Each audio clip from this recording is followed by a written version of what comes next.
This is NR2003 Predicts. We take the entry list of the top 3 NASCAR series, run them through the N ratings algorithm, set them up by their provisional lineup, and see what the computer says will be the finishing order on race day.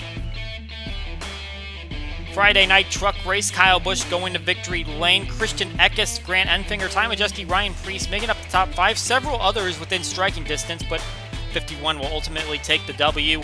Unfortunate issues for Stuart Friesen, having mechanical issues, and Ben Rhodes wrecking out of this one. He will be near the back of the field. And in the Xfinity race, it was Sheldon Creed who was able to take home his first career victory in the series. Anthony Alfredo, Ty Gibbs, Justin Allgaier, and AJ Allmendinger making up the top 5 in that one. Ryan Truex with a nice top 10 in that Joe Gibbs racing car, and a pretty standard running order. Only one mechanical issue as Kaz Grala drops out of the race very late in the going. Now we move on to the main event here in Las Vegas. Christopher Bell and Kyle Larson going to make up the front row. The green flag falls here in Las Vegas. Let's go racing.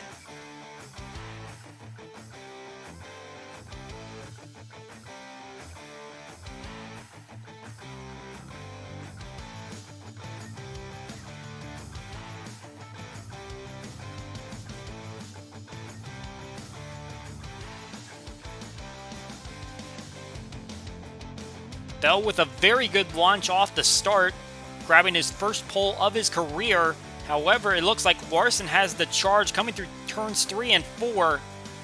And it looks like the 5 car is going to lead the first lap of the race as he takes over the lead. See Joey Logano working his way up the field, currently in the 8th position. Doing pretty well on average finish here. In fact, Penske typically performs well here. Both Logano and Blaney averaging above a 9th place finish. Meanwhile, a former Penske driver, Brad Keselowski, leads the way in terms of wins among those in the field today. 3 victories here at this racetrack, but now he's running for Roush Fenway Keselowski Racing, trying to see if he can excel in that car. And problems here in turn 3 as Alex Bowman gets turned by the pole sitter Christopher Bell into the outside wall. A big hit for the 48 car, and it looks like Bowman is going to stall out in the corner. So a big hit for Bowman. He's going to drop out of the race, and what a shame. Not only for the 48 team, but also for the 20. You know, it looks like Bell kind of hooks Bowman there. Kyle Busch doing well in his home track. 9 top 5s at this racetrack, however, only has 1 victory to show for it. He had to start from the rear, but he is working his way up. He finds his way into the top 15 at the moment. Top 10-wise, we've got Kevin Harvick leading the way at 13. Still seeking that long-awaited victory that he has been lacking. Problems here again in turn 3. A big hit for Cole Custer into the outside wall, and Kyle Larson collected along with Corey LaJoie. Larson, the winner of this event last season, getting caught up in some trouble. He's going to have a little damage to show for it, along with Bell and LaJoie, but I believe that all 3 of those cars will be able to continue. We get on the restart, and now Blaney trying to fight his way forward. Look at him shooting up the racetrack, and he started a little bit further back after those pit stops, but it looks like the fresh tires and some adjustments are helping the 12 car move forward. And he is going to overtake Chase Elliott to grab the stage win. He'll be followed in the stage by Elliott, Keselowski, Truex Jr., and Hamlin making up that top 5, and Kevin Harvick grabbing the last stage point. Back to the restart we go, another 80-lap segment. A couple of cautions interrupting the first stage, and we might have another one right here. Eric Almirola going around in turn 4. Bubba Wallace up on the wall along with Eric Jones. Almirola cuts across the track, and BJ McLeod, Garrett Smithley also involved. Looks like Wallace got loose off the exit of turn 4 and got up into the 10 car and sent him around and eventually back up the racetrack, collecting others. That is going to take a few cars out of the race. Now we see Truex getting swallowed up by Denny Hamlin and Ryan Blaney. He's going to fade back. Hamlin to the front. Hamlin a few laps led here for him, just over 300. Kevin Harvick, though, leading the way in total is 679, and he is working his way to the front. He is going to fight for that lead. Looks like they're going to trade blows, Hamlin and Harvick. Last week at Auto Club Speedway, Kyle Larson took home the victory. However, he's been involved in an early incident. He is still running with some pace. Unfortunately, I'm not sure it's going to be race-winning pace. Last time we were at this racetrack, it was Denny Hamlin that took the victory. Saw a look at Chase Elliott, who finished runner-up in that event. And last time this event ran, Kyle Larson took the victory. Riding on board him now, Ryan Blaney in front of him, took home a top 5 finish. And it looks like we're going to hit our pit window just before the end of Stage 2. Joey Logano, Denny Hamlin coming down at the same time. Harvick will come down a lap later. Harvick got off to a pretty good lead there. On problems in Turn 3, it looks like Ty Dillon going to run into the back of Greg Biffle. Biffle a little bit underpowered. And a big hit! Several big hits. Chase Elliott just runs into the 42 upside down. Also collected was Kyle Larson. As we see a look from him here as he gets collected. Already with some damage. And he's going to go around. Chase Elliott also with a big hit. He's going to go down the pit lane as you see right there. Not sure what that was about. Looks like the 44 might have been coming down the pit lane.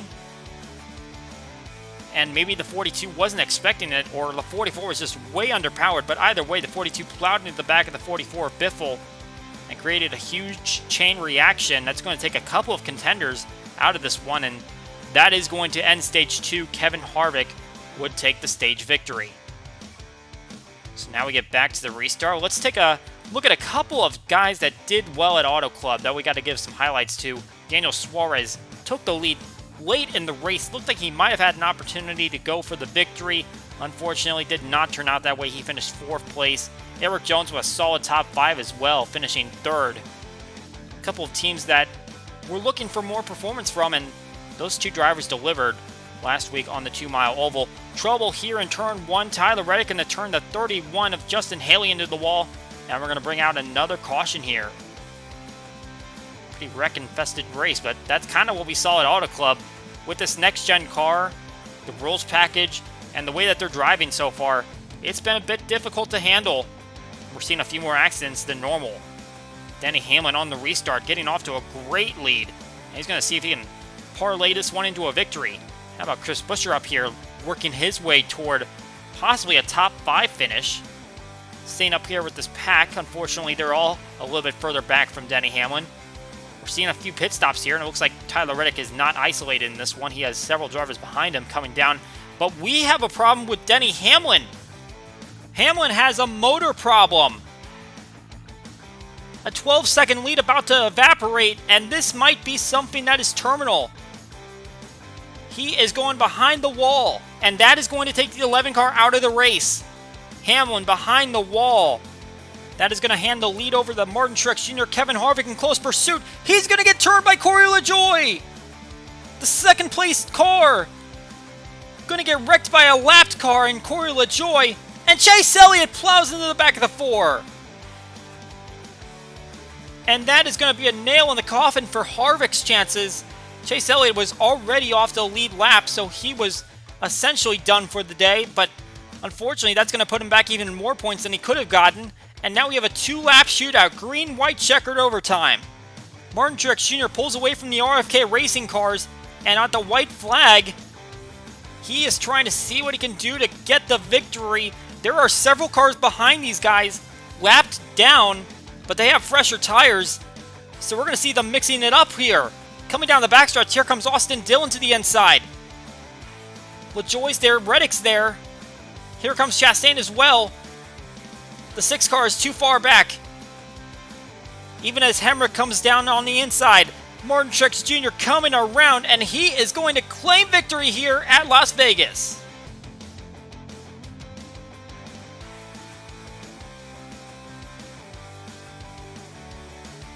Well, that was probably a little bit more intense than we were anticipating, but 19 car is going to take the victory, and that is the 3rd win for Martin Truex Jr. here at Las Vegas.